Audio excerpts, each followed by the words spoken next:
Satu RWND kanal informasi dan inspirasi dan pendengar ya. Kami selalu berharap bahwa di kesempatan pagi hari ini semuanya selalu bersemangat ya. Meskipun di akhir pekan namun tidak menyurutkan semangat Anda untuk beraktivitas. Kita beralih ke topik wawancara yang kedua pendengar pagi hari ini terkait dengan BPO LBF dan Dinas Pariwisata dan Ekonomi Kreatif Nusa Tenggara Timur gelar pelatihan eksekutif kepariwisataan. Nah, ini merupakan hal yang sangat menarik nih pendengar ya, khususnya dalam bidang kepariwisataan di mana skill kemampuan ini ditingkatkan melalui pelatihan yang dilakukan dalam kolaborasi BPO LBF dan juga Dinas Pariwisata dan Ekraf Provinsi Nusa Tenggara Timur. Seperti apa informasi lengkapnya pendengar? Kita akan mengupdate-nya bersama PLT Direktur Utama BPO LBF Bapak Frans Teguh.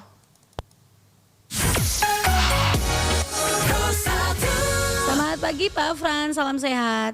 Ya, selamat pagi Bu Femi, selamat pagi para pendengar di seluruh Nusantara.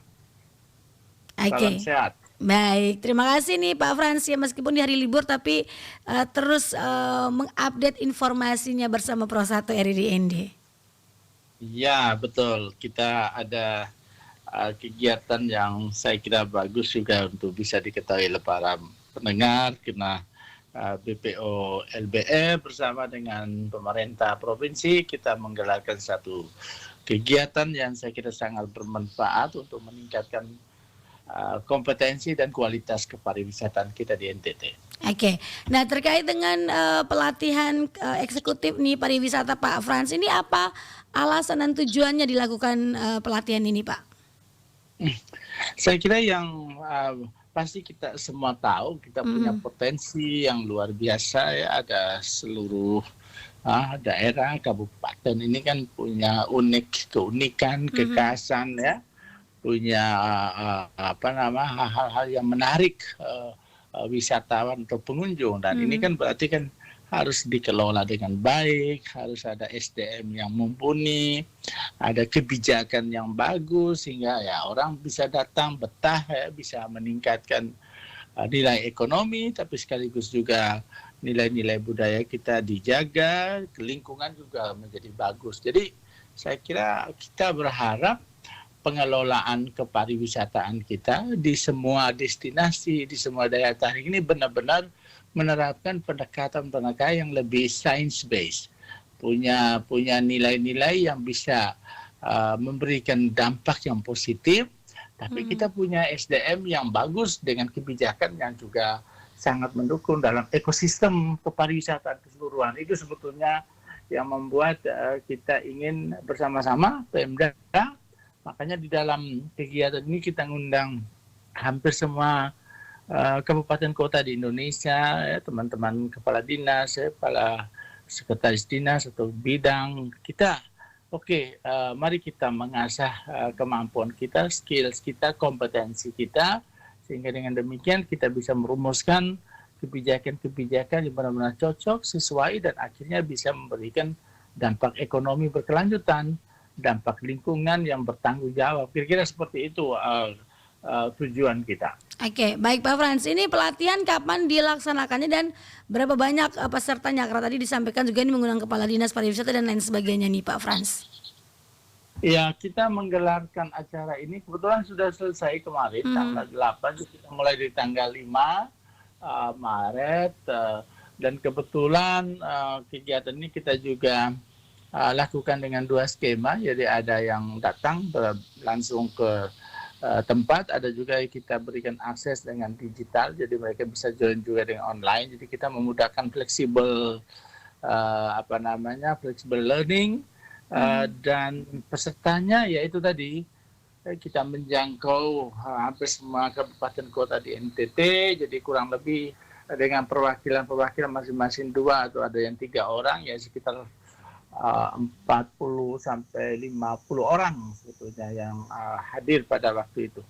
Oke, nah Pak Frans, ini kenapa di pelatihan kali ini memilih untuk menghadirkan eksekutifnya nih, misalnya tadi Kepala Dinas Pariwisata di Kabupaten Kota Provinsi Nusa Tenggara Timur bersama perwakilan lainnya, bukan misalnya langsung ke pelaku wisatanya ataukah seperti apa nih Pak Frans?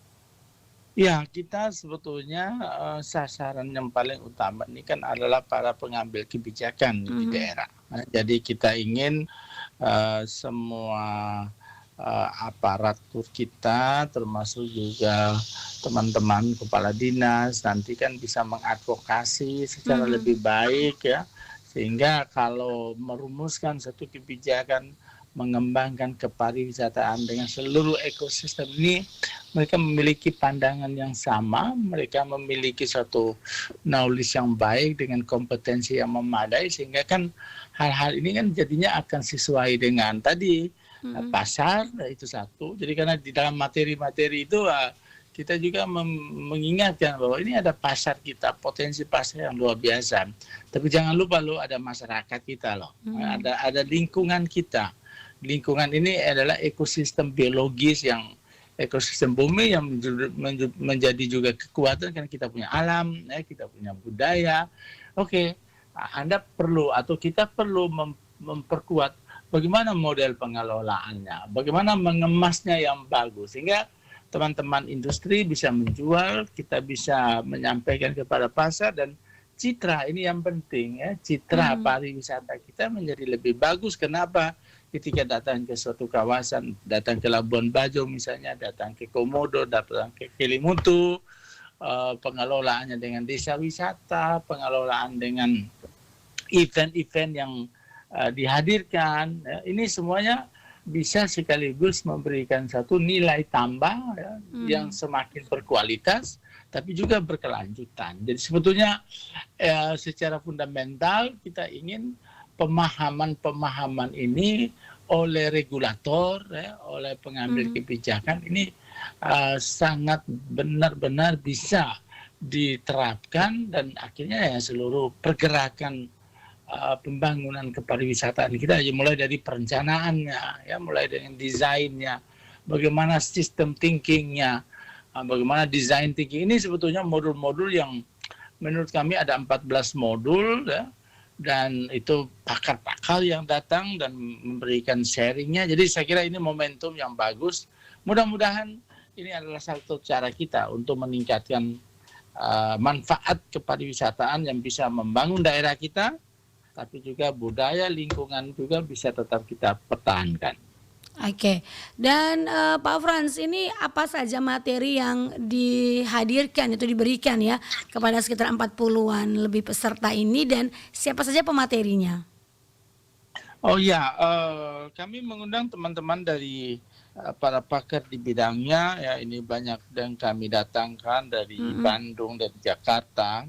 Mereka sudah sangat luas pengalaman ya ada praktisi juga, ada pelaku bisnis, ada juga peneliti ya, ada beberapa profesor, ada juga teknokrat yang sudah malang melintang dengan pengalaman mereka. Jadi ada 13 modul yang kita lakukan di dalam Mhm. kelas, tapi juga ada satu modul kita lakukan semacam studi kasus, mereka membuat semacam capstone project yang bisa membedah, nanti bisa merumuskan rekomendasi-rekomendasi. Jadi kita melakukannya Mhm. secara intensif, ya, makanya ini disebutnya sebagai eksekutif dan kita harapkan dalam waktu yang singkat atau dalam waktu yang kita alokasikan 4 hari ini benar-benar mereka mendapatkan satu learning journey, satu Mhm. proses bagaimana setiap materi ini nanti diberikan konsep-konsepnya, ada studi kasusnya, ada pembahasannya, pendalamannya, dan bahkan ini juga kita berikan waktu untuk diskusi.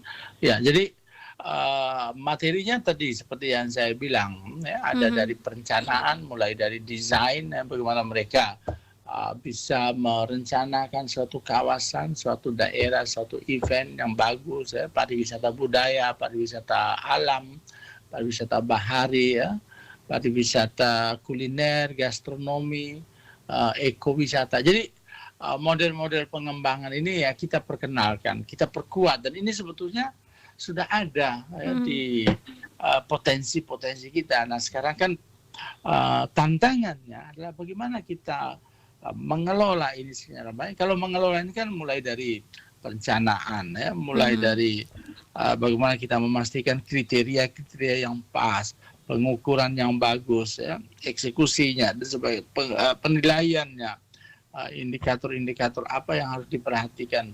Terutama misalnya bagaimana dengan quality tourism, bagaimana dengan sustainable development, sustainable tourism, atau juga hal-hal baru, ya, regeneratif tourism seperti apa.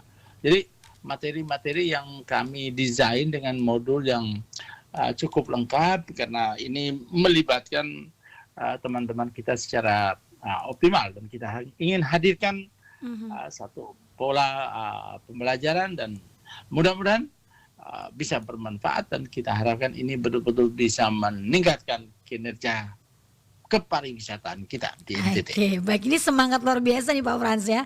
Oke. Iya. Baik, Pak Frans, ini memang kegiatan pelatihan ini baru pertama kali dilakukan ataukah ini ada continue programnya nantinya? Yang kita kick off kegiatan ini karena kami sampaikan juga dengan Pak Gubernur, ya, Kepala Dinas Provinsi, ini adalah kegiatan yang kita rancang bersama-sama. Memang baru kita mulai tahun ini, tapi kita ingin ini bisa dilanjutkan, ya, dengan dukungan kami dari Badan Otorita, ya, menghadirkan satu sustainable tourism ecosystem yang betul-betul bermanfaat untuk kita semua. Jadi kita juga mendorong bahwa teman-teman yang sudah mendapat pengetahuan atau pengalaman pembelajaran ini ya bisa menerapkan juga di masing-masing daerah, dan kita juga buka kesempatan kepada teman-teman. Mungkin next time ya kita akan lakukan lagi, dan ya kita harapkan juga partisipasi teman-teman di daerah. Mari kita, dan bahkan yang kemarin hadir itu bukan hanya dari teman-teman dinas atau birokrat atau teknokrat, tapi juga ada dari perguruan tinggi, ada dari dosen, ada guru, ada lintas sektor, ya, industri, teman-teman juga hadir. Jadi kemarin sekitar 50-40 sekian itu adalah teman-teman dari latar belakang teknokrat, tapi juga ditambah sekitar 10, 15, 65 lah by total sebetulnya, kurang lebih.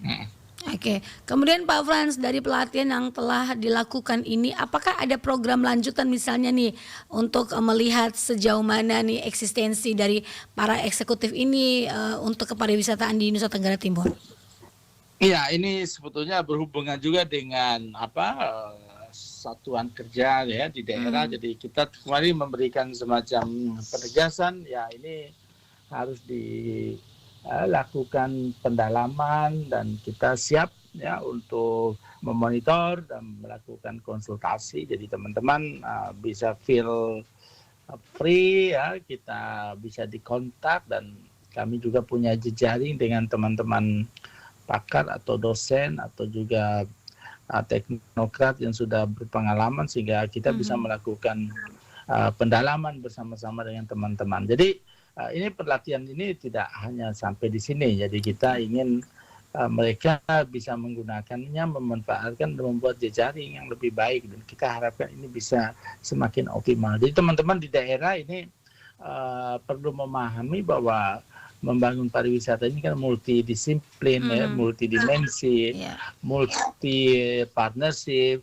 Kita harus melibatkan seluruh stakeholder. Makanya cara atau paradigma dalam pengembangan kepariwisata yang lebih berkualitas ini juga menuntut SDM kita yang juga mumpuni, sehingga yang kita hadirkan tuh benar-benar yang bertanggung jawab, berkualitas. Apalagi juga tagline kita ini kan kita berkualitas, kita berkelanjutan, karena premium experience itu kan bukan soal fasilitas yang mewah, tapi juga adalah bagaimana pengalaman-pengalaman yang alami ini justru menjadi premium. Jadi kita ingin, ini ada satu peluang bahwa ya dengan alam kita yang alami, asri, ya, dengan budaya kita yang sangat eksotik ini justru menghadirkan pengalaman yang premium.